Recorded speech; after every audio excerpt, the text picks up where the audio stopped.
Bonjour les enfants du caté, je suis très heureux de vous accueillir dans ce dimanche 22 mars dans le sanctuaire de Notre-Dame de la Salette.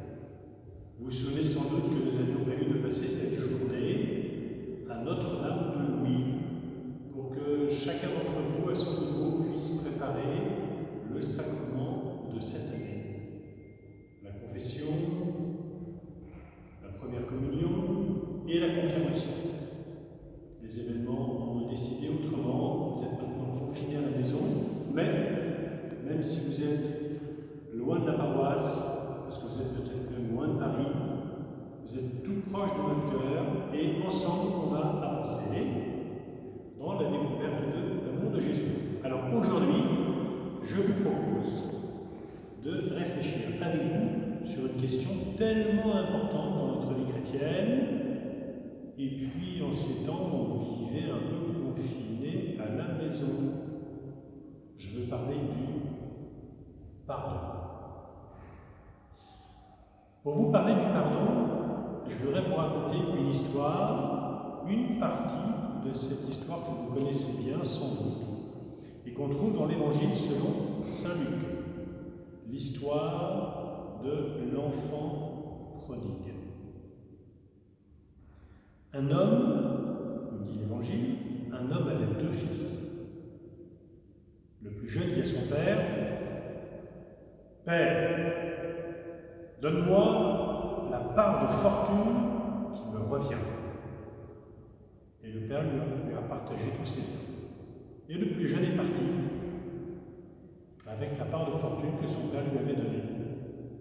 Et il est parti dans un pays lointain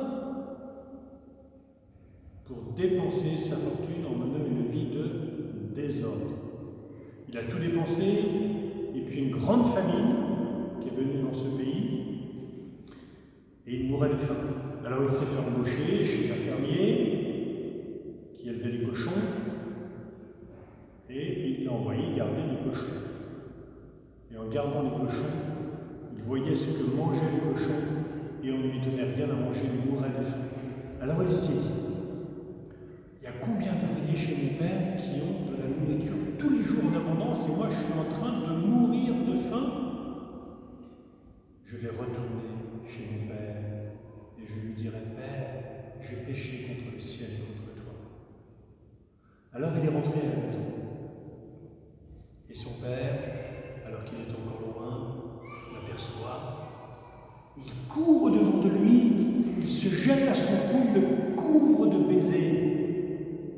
Et il dit au serviteur qui l'entoure, allez vite, mettez-lui des sandales aux pieds, l'anneau au doigt, la plus belle robe, et puis on va tuer le veau gras pour faire la fête. Alors, quand on regarde cette histoire, cette première partie de l'histoire de l'enfant prodigue, qu'est-ce que l'on peut retenir? Plusieurs choses. La première, c'est que le fils qui s'est éloigné très loin, il reconnaît ses péchés. Il reconnaît ses péchés, c'est important. J'ai péché contre le ciel et contre toi. Et puis, dans son cœur, il regrette ce qu'il a fait. Il regrette ce qu'il a fait parce qu'il se souvient qu'il a péché contre le ciel et contre son Père. Il regrette parce qu'il sait qu'il a fait de la peine à son Père. Alors les enfants, vous allez calculer le nombre de fois que le Fils nomme son Père lorsqu'il est très loin. Le mot Père revient plusieurs fois.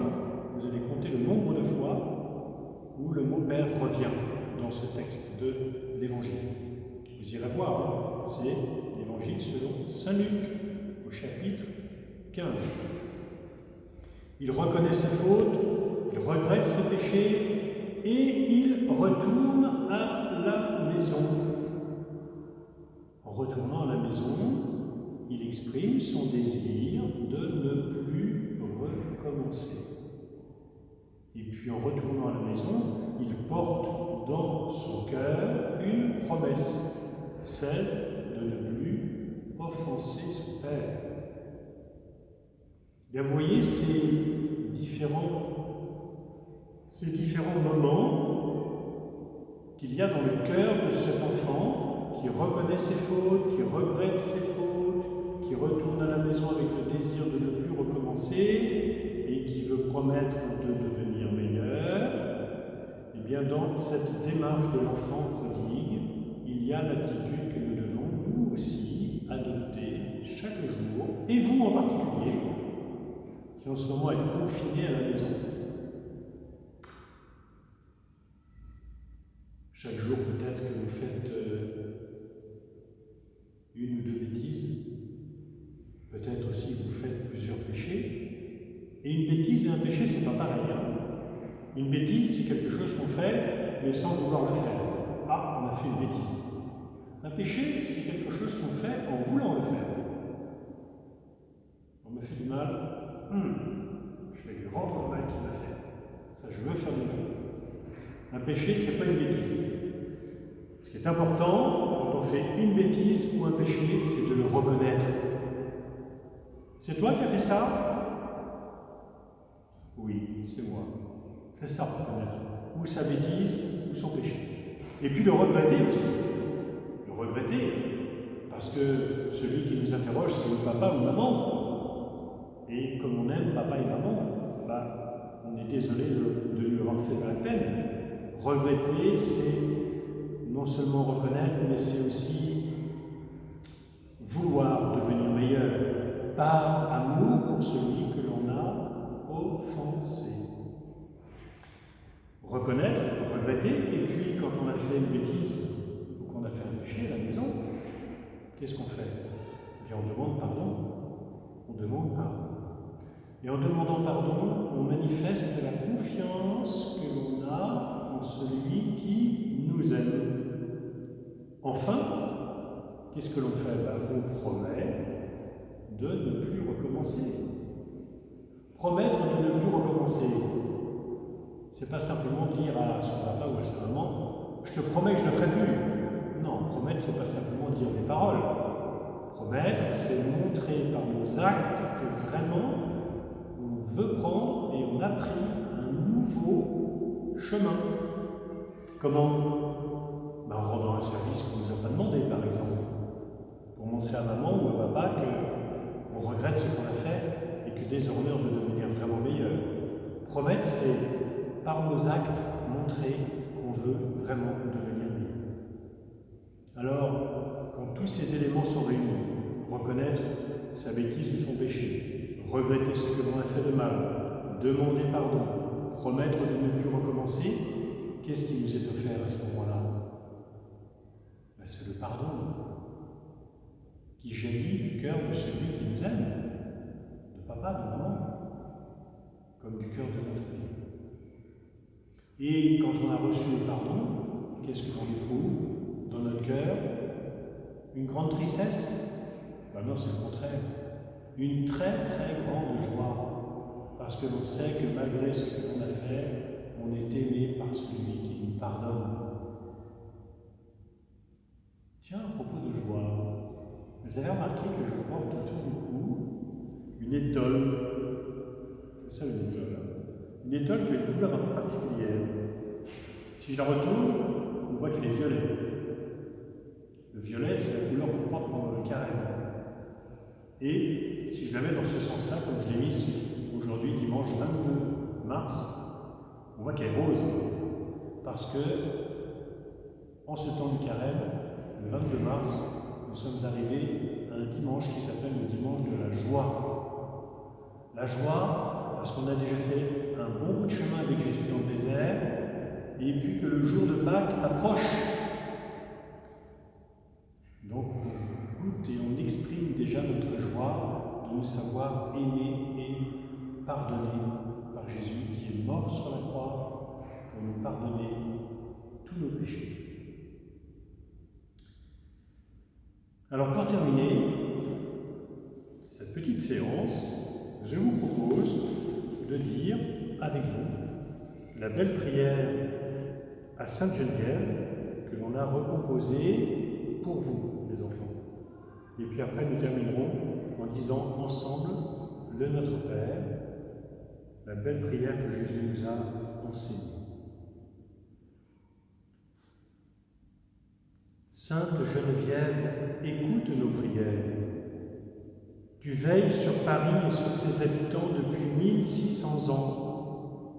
Aujourd'hui, nous te demandons de nous délivrer de cette maladie qui tue beaucoup de personnes dans le monde. Protège tous ceux que nous aimons, en particulier nos parents, nos frères et sœurs et toute notre famille. Protège aussi les pauvres qui n'ont personne autour d'eux pour les secourir. Protège les enfants malades dans les hôpitaux et toutes les personnes handicapées qui dépendent des autres. Donne aux médecins et à toutes les personnes qui prennent soin des malades ta générosité et ton amour pour tous ceux qui sont dans la détresse. Donne à chacun de nous un plus grand amour de Jésus et de la Vierge Marie et de Saint Joseph. Garde-nous toujours dans l'espérance, les yeux tournés vers Jésus qui nous sauve. Et aide-nous à nous aimer les uns les autres, comme Jésus nous le demande. Amen. Et maintenant, ensemble, nous allons réciter la prière du Notre Père. Je vais me tourner vers le tabernacle et avec moi, vous allez dire: Notre Père qui es aux cieux, que ton nom soit sanctifié, que ton règne vienne, que ta volonté soit faite sur la terre comme au ciel. Donne-nous aujourd'hui notre pain de ce jour. Pardonne-nous nos offenses, comme nous pardonnons aussi à ceux qui nous ont offensés.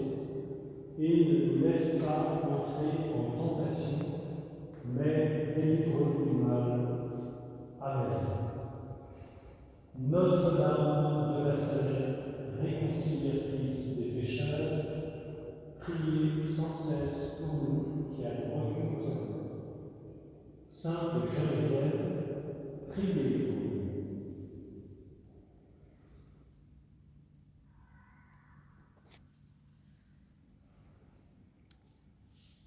À dimanche prochain, les enfants. Le Seigneur soit avec vous. Que Dieu Tout-Puissant vous bénisse, le Père, le Fils et le Saint-Esprit. Amen.